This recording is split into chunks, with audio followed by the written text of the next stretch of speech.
My name is Amber Dawson. I'm 34 years old, and the morning my sister called to tell me our father was dead, he was sitting 3 feet away from me, stealing bacon off my plate.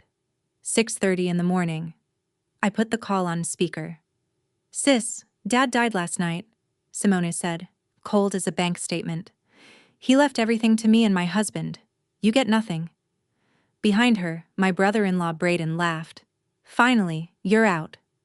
My father set down his coffee, leaned toward that phone, and said something I'm not going to repeat yet, because Simone didn't get to hear it that morning, and you'll hear it exactly where she finally did. But here's what none of them knew.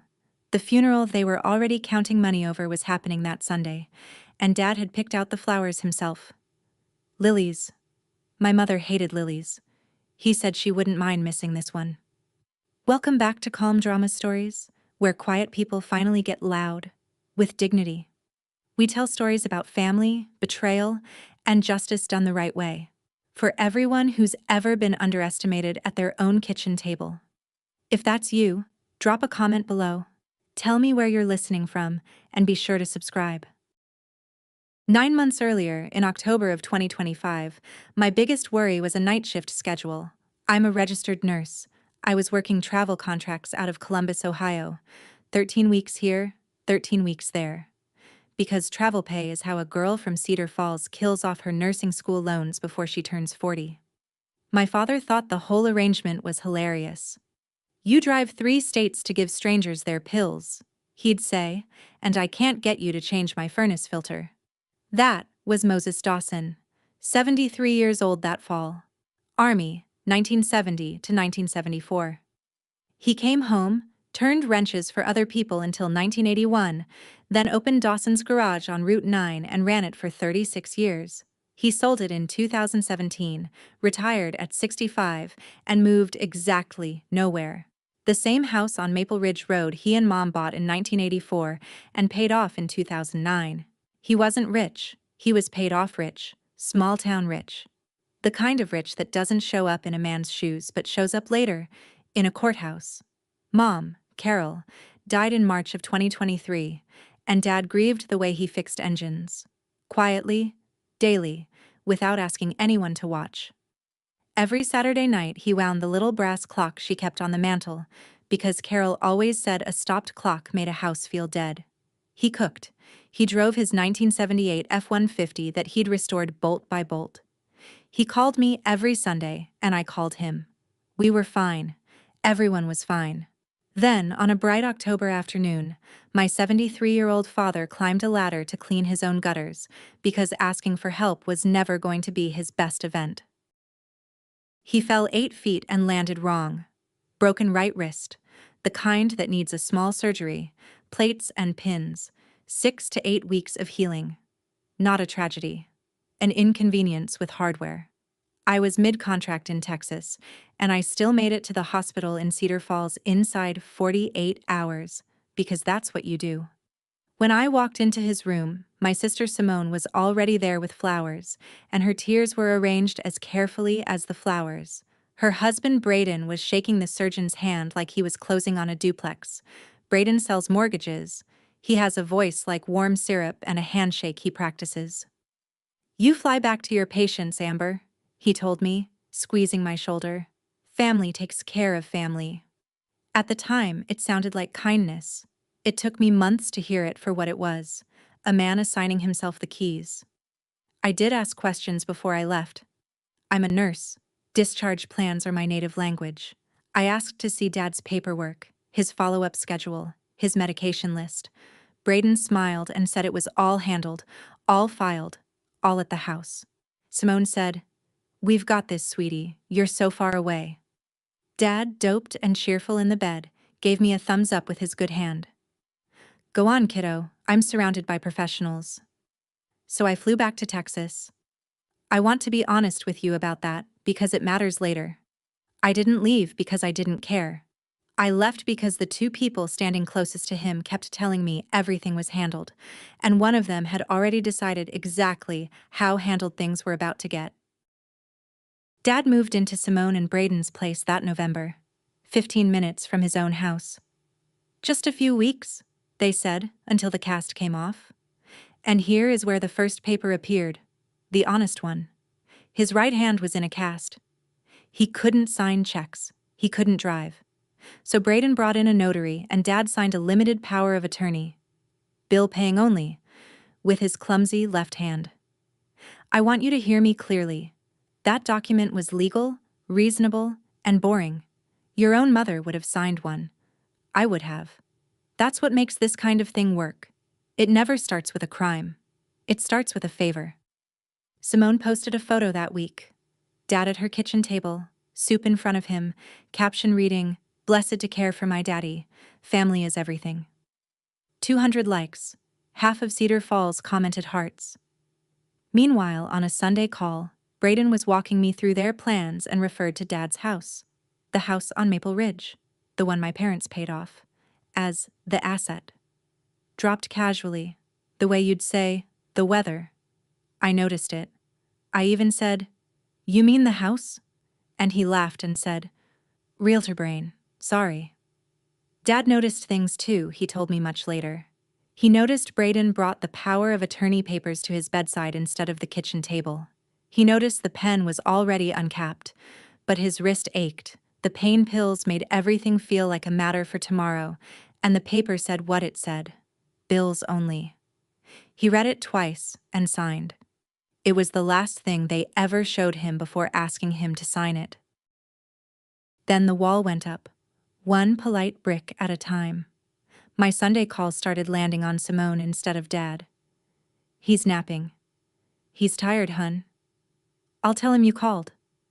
3 weeks straight, I did not hear my father's actual voice. His old flip phone broke.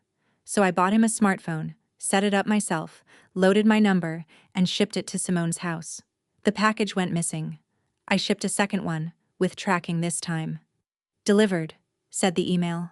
"Oh, that," Simone said. "Dad didn't want it. You know how he is with technology." My father rebuilt a carburetor the year he turned 70. He is not afraid of a telephone. I knew something was off. I want that on the record. I asked to talk to him directly. I offered to schedule a video call. I asked which doctor was following his wrist so I could call the office, and every single time I hit the same soft wall. "He's resting. We've got it. Why are you being like this?" Here's the thing nobody tells you about situations like ours. When a grown man is legally competent and his caregivers say he's fine, a daughter 2 states away has no lever to pull. There's no agency you call because your sister keeps answering the phone. I was a nurse under contract, 13 weeks locked, with loans to pay, and the only 2 witnesses inside that house kept smiling at me through it. Simone ended one of those calls with a line I've never forgotten. "You chose your career, Amber. Let the people who stayed handle it." I flew home for Christmas anyway, and at that dinner table my father's chair had been moved to the corner.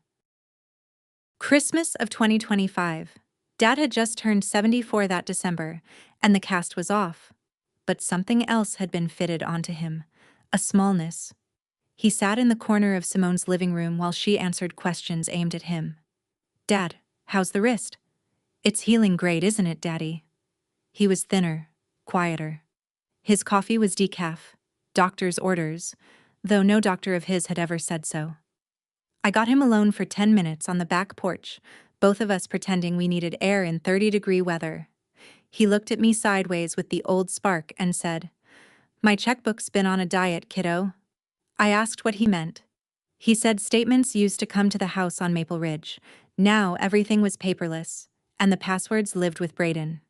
He'd asked to see the accounts twice. Both times, Braden clapped him on the shoulder and said, "That's what you got me for." I went back inside and asked Simone calmly in the kitchen if we could all sit down after the holidays and go over Dad's finances together. Braden materialized like he'd been summoned. "Family doesn't need lawyers, Amber, unless you're accusing somebody." Notice the move. I asked about statements. He introduced the word lawyers. Then Simone started crying, right on schedule, about everything she does, about how nobody appreciates the person who stayed, and my father, because he is decent, and because decent men make soft hostages, patted my arm and said, "I'm fine, kiddo. Don't start a war at Christmas." On January 6th, I signed another 13-week contract in Texas. I've signed a lot of paperwork in my life. That was the most expensive signature of mine you'll hear about tonight. By February, the Sunday calls had gone from screen to scripted, and I'd had enough. I took 4 days off between shifts, told nobody, and flew home. My little ambush of love. Simone opened her door surprised and recovered fast. Oh no, you just missed him. He's on an overnight fishing trip with the VFW boys. Bad timing, sweetie. Fishing. In Ohio. In February. I drove to Dad's house on Maple Ridge and stood in the yard a while. Grass gone shaggy under the frost. Mailbox stuffed. Curtains shut tight. A house holding its breath. On the way out of town, I stopped for gas and ran into Earl Prescott. My father's oldest friend, 75 years old, ran the Prescott Funeral Home for 4 decades before his sons took it over, buried half of Cedar Falls with his own hands and cried at most of them. Earl looked at me strangely. Moses hasn't been to a post meeting in 3 months, honey. We figured he moved in with you. Not on a fishing trip with them? Not at meetings at all. I called Simone from the gas station lot. She didn't even pause. Oh, it's not the VFW crowd, it's his other buddies. You don't know them. A lie stacked neatly on a lie, like cordwood. I flew back to Texas with my stomach in a knot, and 3 days later Simone texted me a photo. Dad in an armchair, smiling thinly, holding that day's mood hostage. Dad's doing great, stop checking up on us. I stared at that picture a long time. There was a detail in it. Small, ordinary, right there in the background, that I wouldn't understand for another 5 months. When I finally did, it changed how I saw every photo she'd ever sent. My contract ended the first week of May 2026, and I came home to Columbus with a plan to drive to Cedar Falls unannounced and refuse to leave without seeing my father. The phone rang before I'd unpacked. June Hetler, a nurse I'd worked med-surg with years ago, 58, sharp as a lancet. The kind of woman who notices everything and forgives most of it. She'd taken a job at a long-term care facility called Crest Haven Manor, out near the Indiana line, 170 miles from my kitchen. Her voice was careful. Amber, there's a resident here, came in back in March. He asks every nurse on every shift if they know a nurse named Amber. Says she's his daughter. I couldn't speak. June kept going. Gentle, professional. His name is Moses Dawson, honey. Is that your father? I stood in the middle of my kitchen with my keys still in my hand. Nobody had said the words nursing home to me. Not once, not in any call, not in any text. As far as I'd been told, my father was eating pot roast 15 minutes from his own house. June said one more thing before I hung up, and it's the thing that put me in the car. Amber. He doesn't present like a placement. He presents like somebody misplaced him. I didn't call Simone. I didn't call Brayden. There are conversations you have by phone, and there are conversations you have in person, in daylight, with paperwork. I got in the car. Before I tell you what I found in that building, let me say this to every one of you with an aging parent. Ask them today, kindly, over coffee. Who holds your power of attorney, and have you seen your own bank statement this month? Not to accuse anyone, just to know. It's the one question I didn't ask in time, and it cost my father everything but his life. If this story is hitting home, take 2 seconds and hit subscribe, because what my father did when he got out deserves witnesses, and you're going to want to be one of them. 3 hours of highway, and I spent every mile of it being a nurse, because being a daughter would have put me in a ditch. Crest Haven Manor sat off a county road behind a sign with 2 burned-out letters. Inside, the smell hit first. Cheap disinfectant over something older. A call light blinking down the hall with nobody moving toward it. A television talking to a row of empty chairs. I counted staff the way I count on every unit I've ever walked. 1 aide for a wing that needed 4. The medication cart parked and locked at 11 in the morning with the 9 o'clock meds still signed out as pending. I don't say any of this to shame the aides. Understaffed people can't pour from an empty building. I say it because my father had been living in it for 10 weeks, while my sister posted about family being everything. He was in a shared room at the end of the East Hall. Second bed, by the window that didn't open. My father, Moses Dawson, who once carried an engine block across a shop floor out of pure stubbornness, was maybe 15 pounds lighter, gray stubble on his jaw, wearing a shirt I didn't recognize that fit him like a borrowed apology. But his eyes came up when the door opened, and his eyes were his eyes. Sharp, whole, present. He looked at me a long second, and what he said first broke me worse than tears would have. "Took you long enough, kiddo. They told me you knew.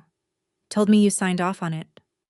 They hadn't just hidden him from me, they'd hidden me from him, and told each of us the other one had agreed to all of it. We spent an hour untangling 7 months of careful lying, and every knot had the same 2 sets of fingerprints on it. His flip phone hadn't broken. Simone took it. To protect him from scam calls. My smartphones never reached him. He'd never heard about either one. My letters, and I'd sent 4, never made it past whoever collected the mail. Back in March, Braden told him they needed him out of the house for 2 weeks. Just 2 weeks. While they repaired the guest room floor. The 2 weeks came and went. When Dad pushed, Braden's answers got shorter.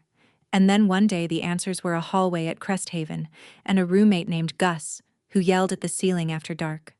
And through all of it, they'd told him I knew. That I was too busy. That the nurse couldn't be bothered with her own father. He kept a torn corner of an envelope in his wallet with my old cell number on it in pencil, the only number they couldn't cancel. But the hall phone required staff to dial out, and staff at Cresthaven were a rumor. I did what I do. I asked him the date, the month, the president. I had him count backward from 100 by 7s just to see him roll his eyes at me. "It's Tuesday, I'm in a purgatory, and your quiz is easier than one of Braden's mortgage pitches." Sharp as ever. There was nothing wrong with my father's mind, and that fact was about to matter enormously. Then he glanced at the door, lowered his voice, and said the sentence that turned my worry into something colder. "Kiddo, whatever paper they used to put me in here, I never signed a second one." I walked to the front office with my RN license number ready and my nurse voice on. The administrator was a tired man with a tie the color of oatmeal, and he recited the script he'd been handed. Only the responsible party could authorize a transfer, and the responsible party was Mr. Braden Voss, who held power of attorney. I asked one question. "Does Mr. Dawson have a diagnosis of cognitive impairment on file? Dementia? Incapacity? Anything?" Silence while he clicked. There wasn't one, because none exists. My father was admitted as a voluntary placement on paperwork submitted by his POA, with a vague letter about needing support with daily living. A competent adult is not a package in storage. He can discharge himself. Full stop. I said it politely, and then, because the tie kept opening and closing his mouth, I added, "Or we can call the long-term care ombudsman together and walk through the intake file page by page. I have the afternoon." It's remarkable how fast paperwork appears when you offer to read it with a state official. 20 minutes later, my father sat at that desk and signed his own discharge. Right-handed, healed, unhurried. Letters carved clean, the M leaning left the way it has since 1974. "First thing I've signed in 6 months, he said to the room, "and it's a jailbreak." June hugged him at the door and tucked a sleeve of cookies from the staff room into his jacket like contraband. The facility would notify the POA by certified mail, the administrator said. "Fine," I said. "Mail takes days." On the drive home, somewhere past the county line, Dad watched the fields peel by and said quietly, "They think I'm filed away, kiddo. Let's not correct them just yet." I set Dad up in my apartment in Columbus, my couch pulled out, his blood pressure pills refilled. Real coffee, caffeinated, doctor's orders be damned. Then we went to a bank branch together, because Moses Dawson was still the account holder of record, and an account holder is entitled to his own statements. The printout was 11 pages. He read them the way he used to read a diagnostic report on a wrecked engine. Slow, twice, no cursing. In 5 months from November through March, $187,000 had left my father's accounts. 46,000 of it labeled care expenses. For a man eating instant potatoes at Cresthaven. 89,000 wired to something called BV Capital LLC. You can guess whose initials those are. $52,000 to a loan servicer attached to a condo in Florida that Simone and Braden bought in 2022 at the top of the market. $25,000 remained, a working man's whole quiet fortune, gone in a season. And stapled behind the statements, a courtesy copy of something worse. A home equity line of credit application on the Maple Ridge house. $150,000, pending approval, signed Moses Dawson on April 14th. On April 14th, my father was 170 miles away, asking nurses if anyone knew his daughter. I called Simone that night. One call, one chance, and I kept my voice level. "Tell me your side, I'm listening." What she said back told me everything about where her heart had gone. "You were never really in this family, Amber. Don't you dare lecture the one who stayed." So we stopped asking family for answers. We hired a woman whose entire job is paperwork. Patricia Whitfield, elder law, 61 years old, reading glasses on a chain and a handshake like a filing cabinet closing. Her office smelled like toner and lemon drops. She listened to the whole story without moving, then said the sentence that made my father fall professionally in love. "Documents don't cry, Mr. Dawson. That's why I like them." She moved fast and completely legally, and I want you to hear the order, because this is the part that protects people. First, Dad signed a notarized revocation of every power of attorney in existence, delivered to the bank, the county recorder, and every institution he'd ever touched. Second, a signature dispute letter to the HELOC lender, which froze that application where it stood. No money had moved yet, which meant the house was still clean. Third, a report to Adult Protective Services and a fraud affidavit with the bank, both of which start clocks that even a smooth talker can't stop. Then Patricia laid out the problem. "Civil recovery, I can get. Criminal intent is harder. He'll say Dad authorized everything verbally. These men always say that." And buried in the bank's file was the thing we didn't have before. A second power of attorney, full financial authority, notarized January 12th, submitted in January.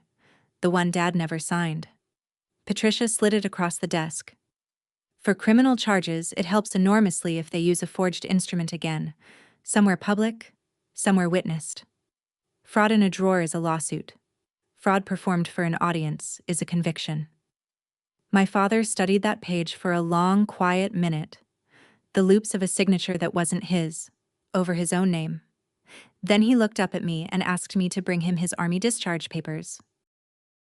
We drove to Cedar Falls on a Tuesday morning when Braden would be at his office selling somebody a 30-year promise. My key still fit the back door of the Maple Ridge house. Some oversights are gifts.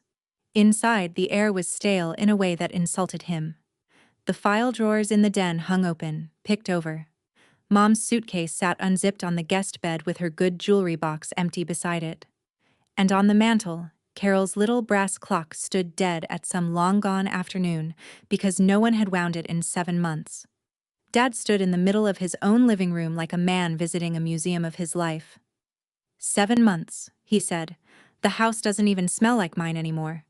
Then he went to the bedroom and knelt, slow but steady, and pulled his old Army footlocker from under the bed. Still locked. The one thing in that house Braden hadn't cracked. Because to a man like Braden, an old soldier's box is furniture.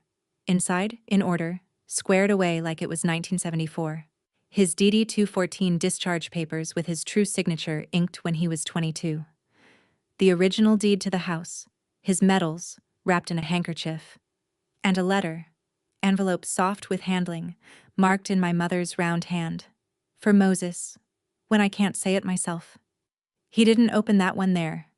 He carried the whole locker to the kitchen, set it on the table where every big decision in our family has ever been made, and laid the forged power of attorney down next to his discharge papers. Then my father went very, very quiet, and I have learned to pay attention when quiet men get quieter. 2 pieces of paper side by side on a kitchen table in the house they were both about 52 years apart. The signature on the DD-214, 1974. The M in Moses. Leaning hard left, like a man walking into wind. The crossbar of the T in Dawson dragging long past the letter, a tail on it, always. Ink pressed deep. He signs like he means it. And then the signature on the second power of attorney, dated January 12, 2026.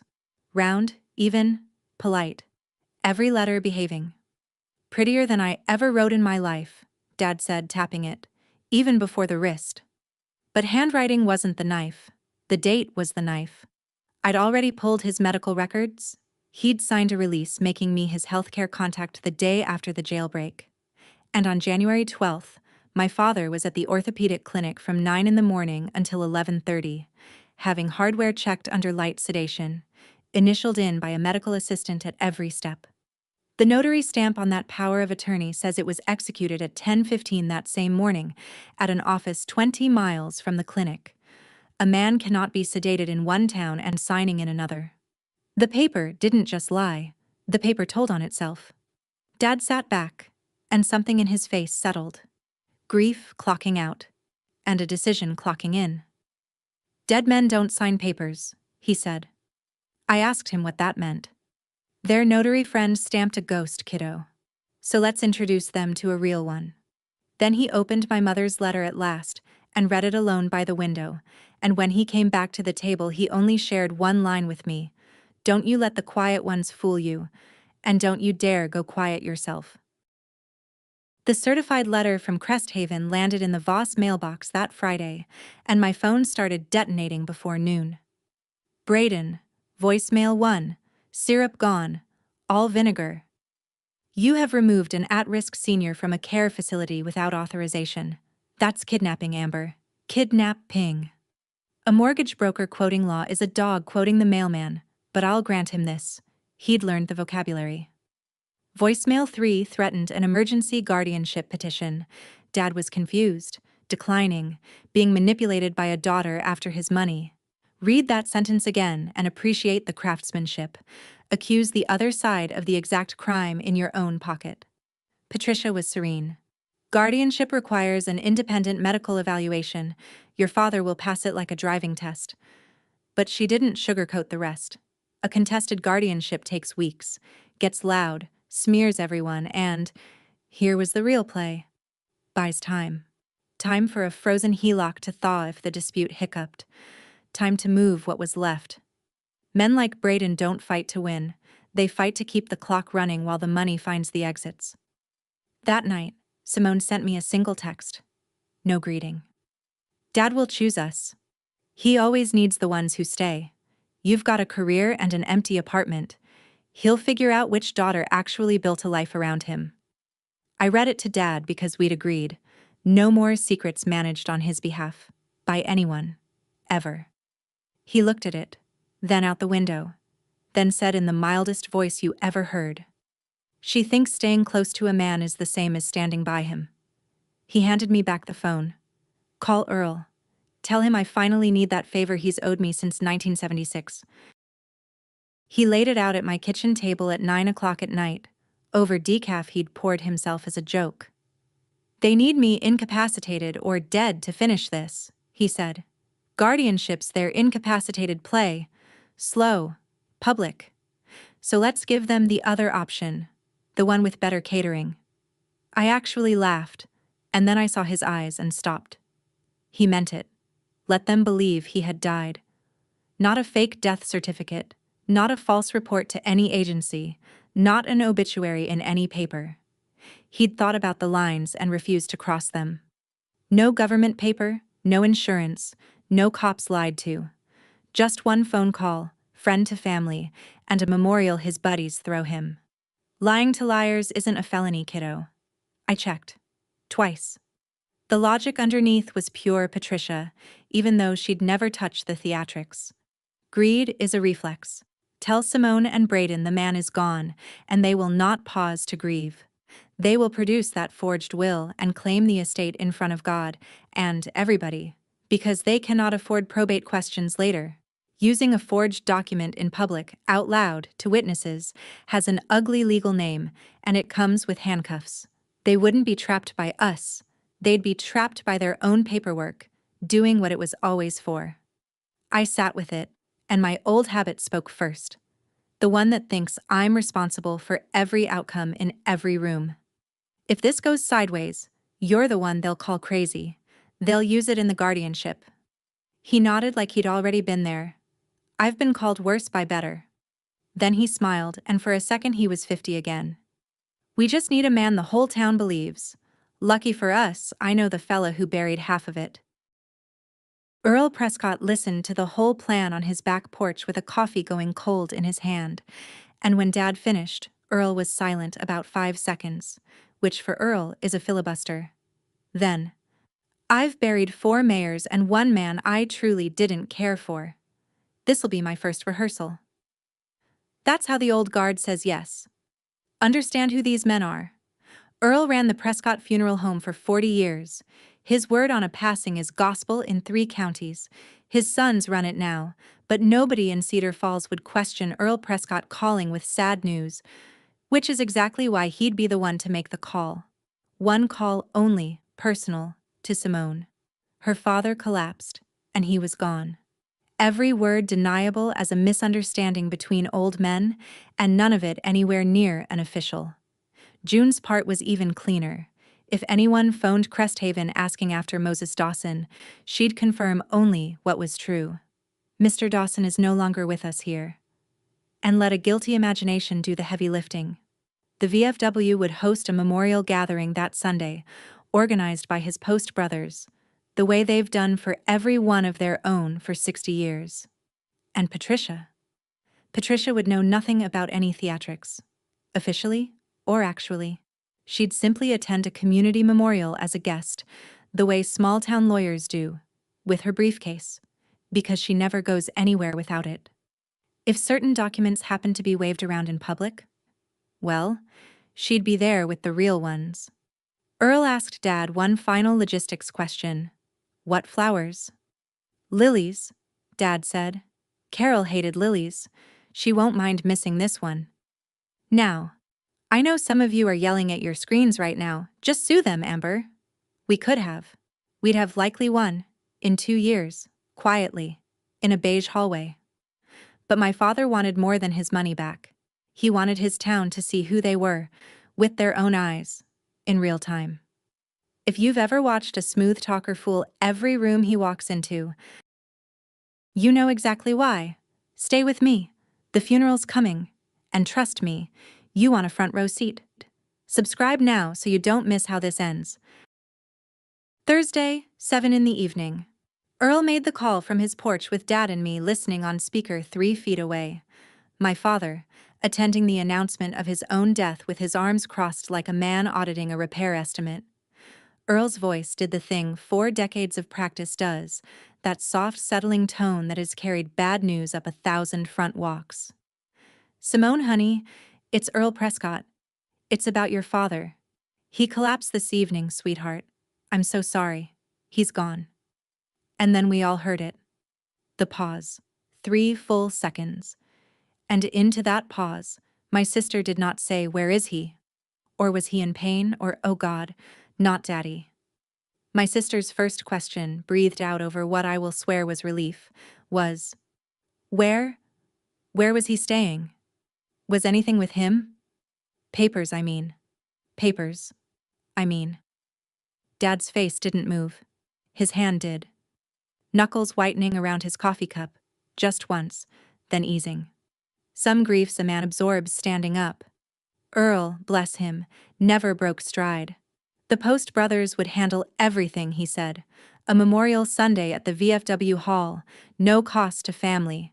As for papers, well, he supposed some lawyer somewhere had whatever there was. Bait, floated gentle as a fly on a stream. Simone said thank you in a voice already 3 rooms away doing math. She did not ask to see her father. She did not ask a single question about him. Only about what he'd left behind, as if the man were packaging. We found out later from phone records what happened 23 minutes after that call ended.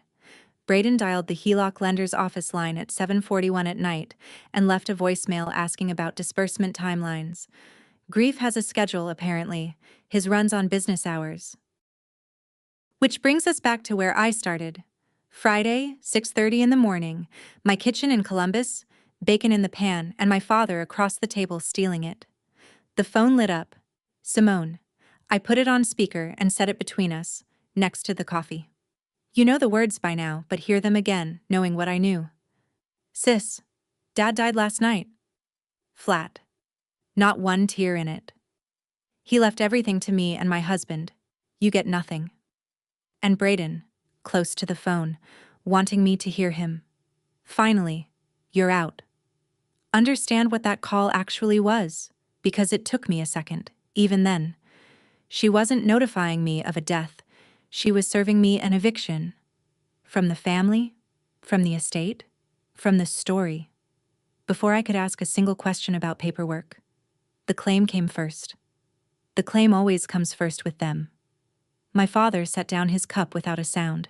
He leaned in toward that phone, close enough for the steam off his coffee to fog the screen, and he said something. Quiet, level, final. You haven't heard it yet because Simone didn't. My thumb was resting on the mute button, and it had been since I answered, because we'd agreed the trap needed 2 more days in the ground. What he said was, for Sunday. She'd hear it standing up, in front of everyone, and so will you. Into the live line, I made my voice small and said I needed time, that I'd come Sunday. To the memorial. Simone's last instruction before she hung up, and I quoted exactly. Fine. But don't you bring some lawyer to a funeral, Amber. Have some class. Ma'am. Understood. They gave us Saturday, and they spent it exactly like themselves. By 9 in the morning, Simone had posted a black and white photo of Dad to Facebook. Rest easy, Daddy. Your girl was with you till the end. A heart emoji. 200 reactions by lunch. Casseroles pledged in the comments. Candle emojis from women who'd known Carol at church. With you till the end.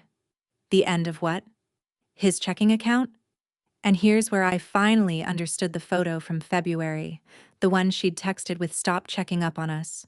Same armchair, same wall behind him, and on that wall, a clock reading 7 minutes past 4. The same 7 minutes past 4 as in the new memorial photo, and the same shirt on my father in both. Every proof of life she'd ever sent me came from one afternoon, one stage sitting, cropped and reserved for months like leftovers. He'd been gone from that house since March. Her photographs never knew it. While she posted, Brayden worked.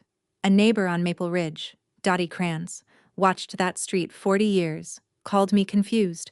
A van in Dad's driveway. A man drilling out the locks. Saturday, before any funeral. Changing the locks on a dead man's house before they'd even buried him. Patricia added the timestamp of Dottie's call to a folder that was getting thick. June reported in too. Someone had phoned Cresthaven asking for records, for the estate. The estate. The body wasn't even cold, mostly because it was at my kitchen table eating a BLT. Dad took in all of it calmly, then spent the evening polishing his good shoes and hanging his one dark suit on the door. Every man should look sharp at his own funeral, he said. Sunday came.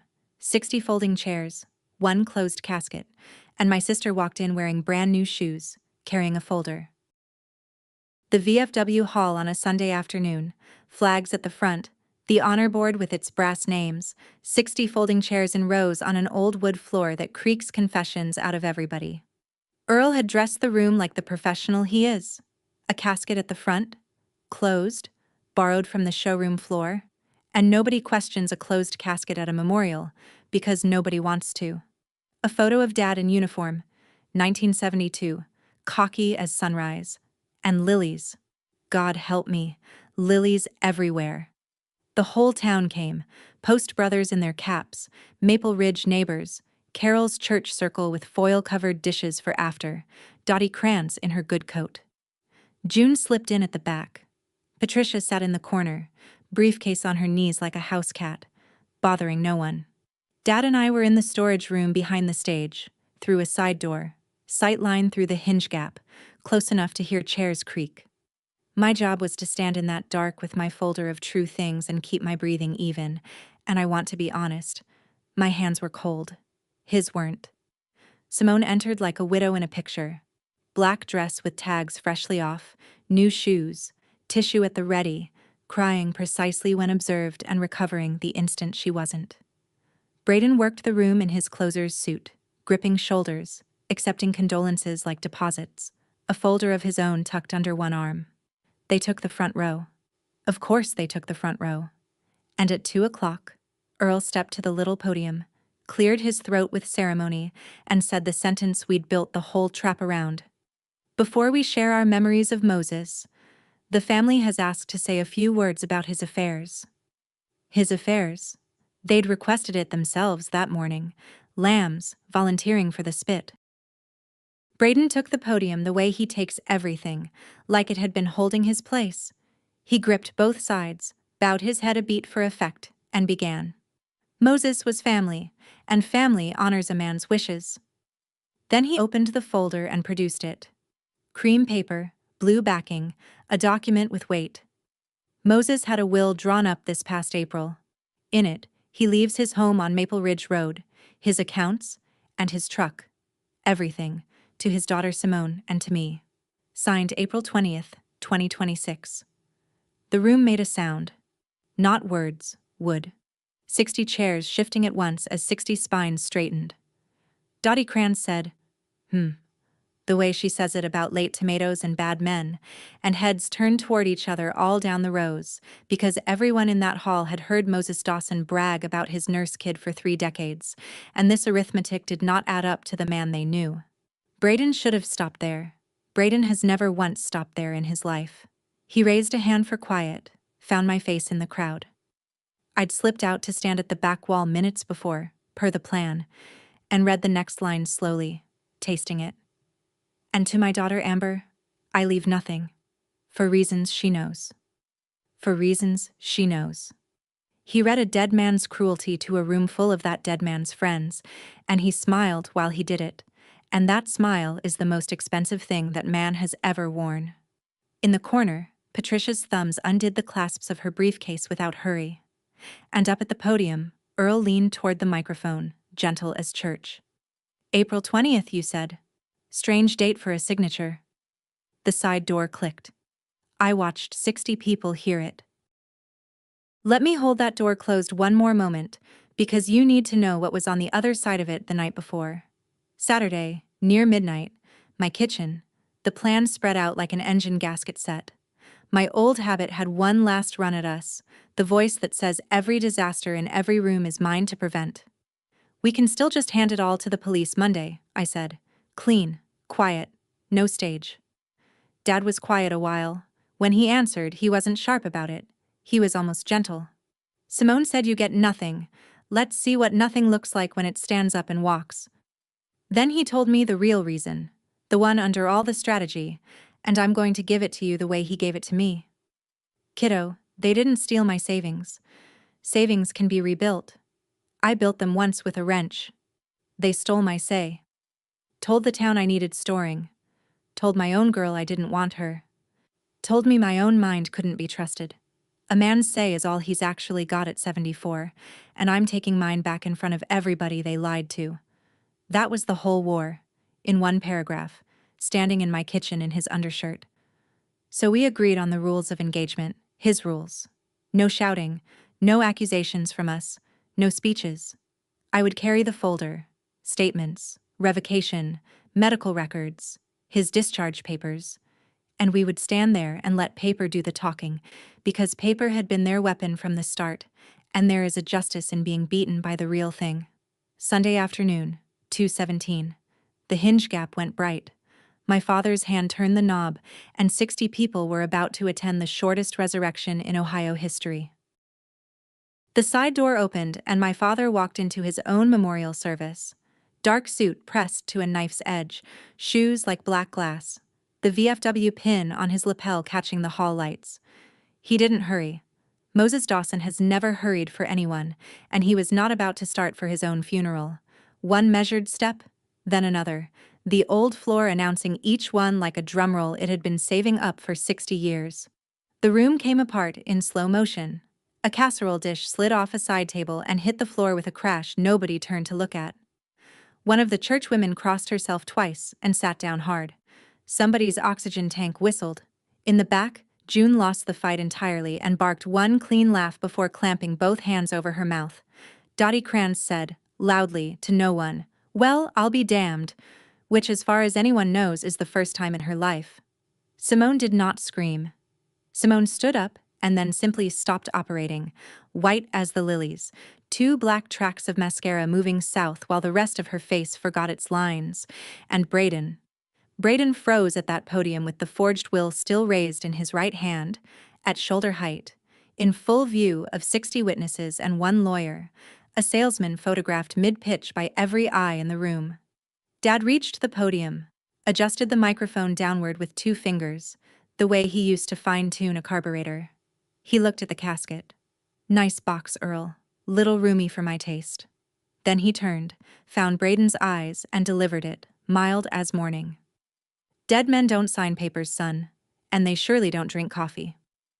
Braden did what every cornered salesman does. He started selling, loudly. This is a sick joke?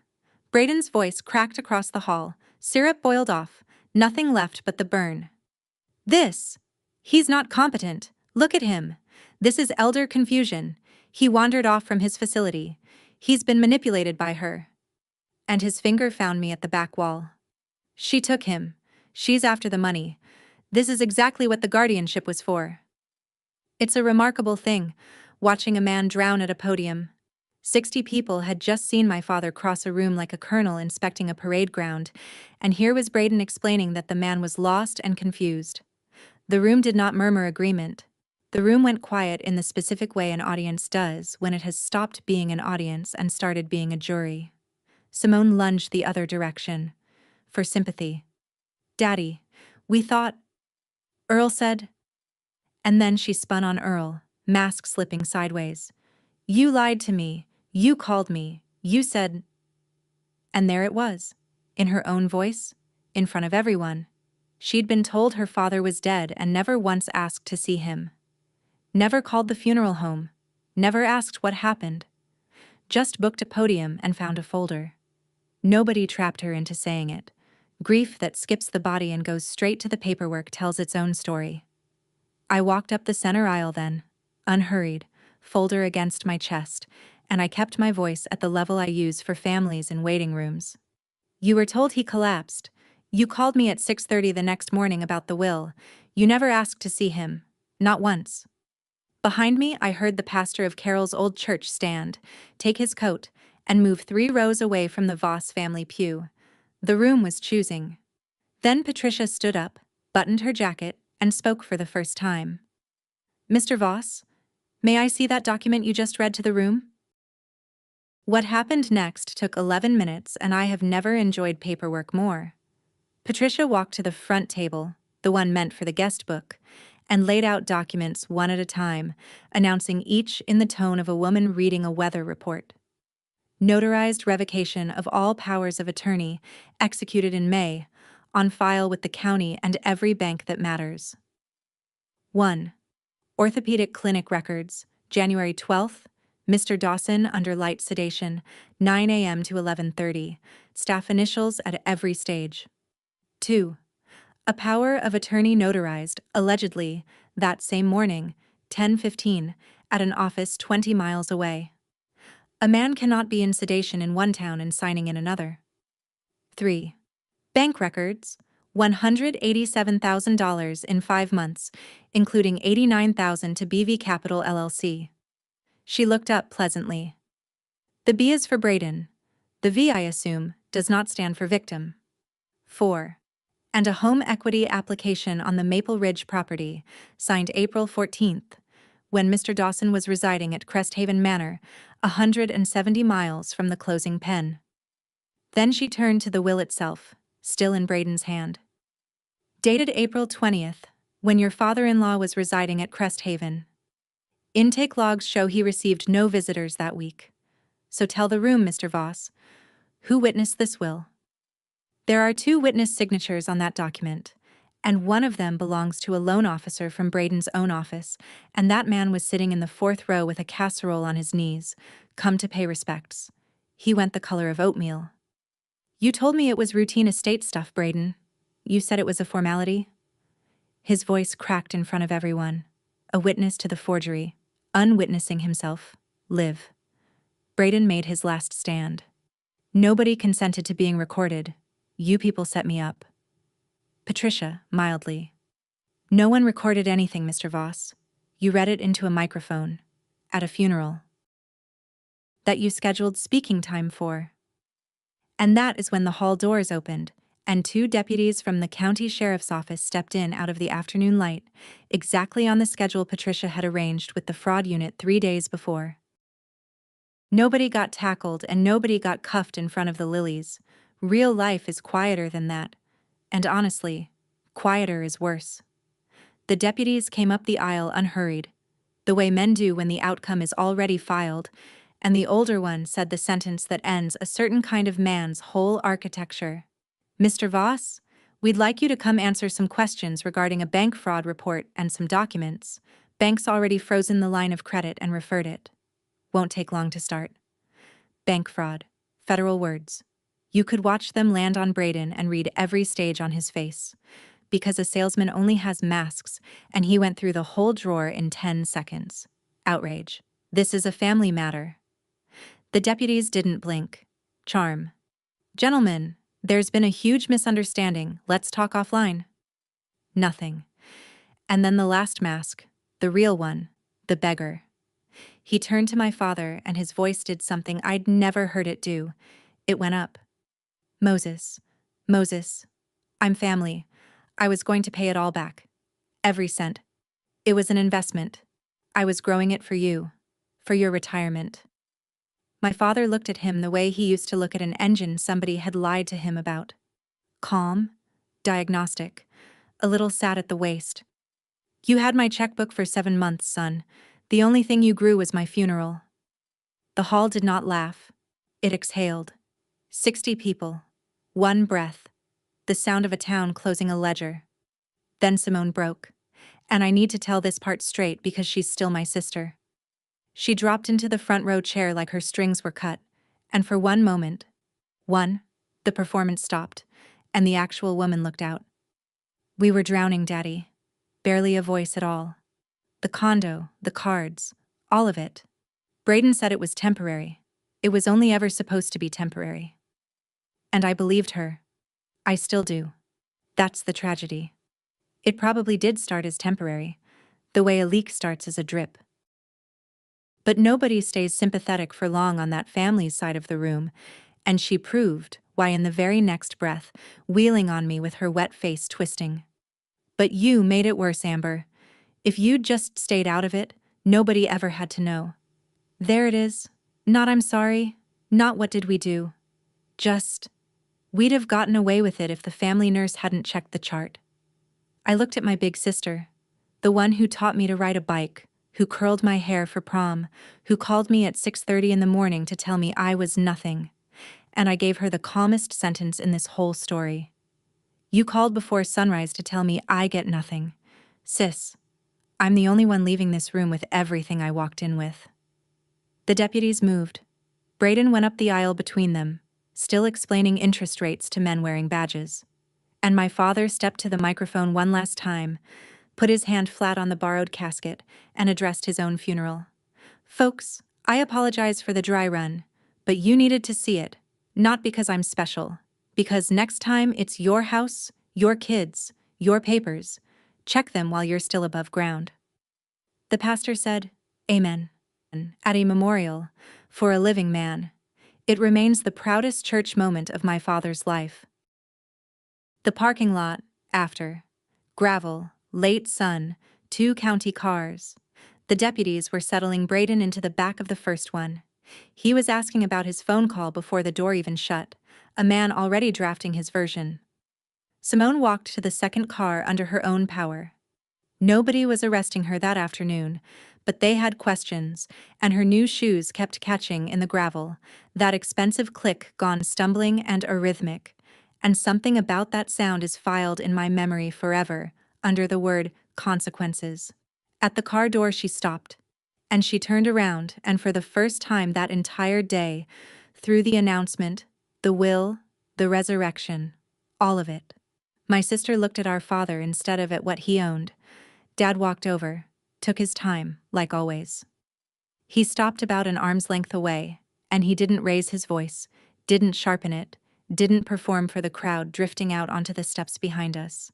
He simply said to her, at last, out loud, the thing he'd said into a muted phone at my kitchen table on Friday morning at 6:31, with the steam coming off his coffee.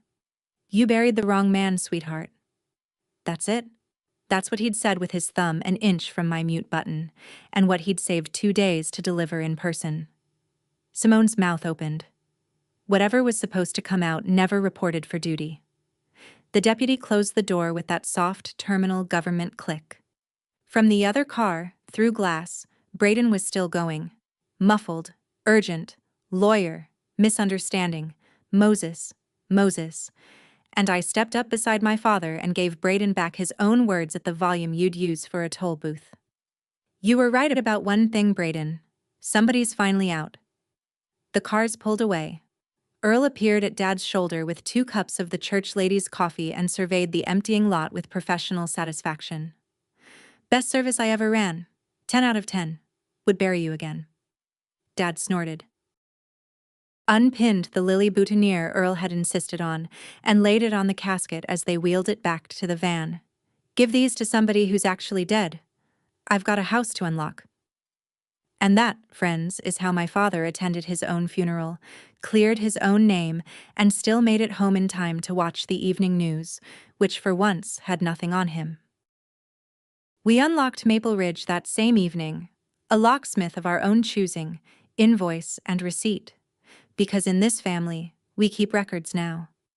Dad walked straight past everything Braden's crew had pawed through, went to the mantel, and wound my mother's brass clock first thing, before he'd even taken off the suit. The tick came back. The house started breathing again, and so, I think, did he. "Here's the ledger, because you've earned the numbers."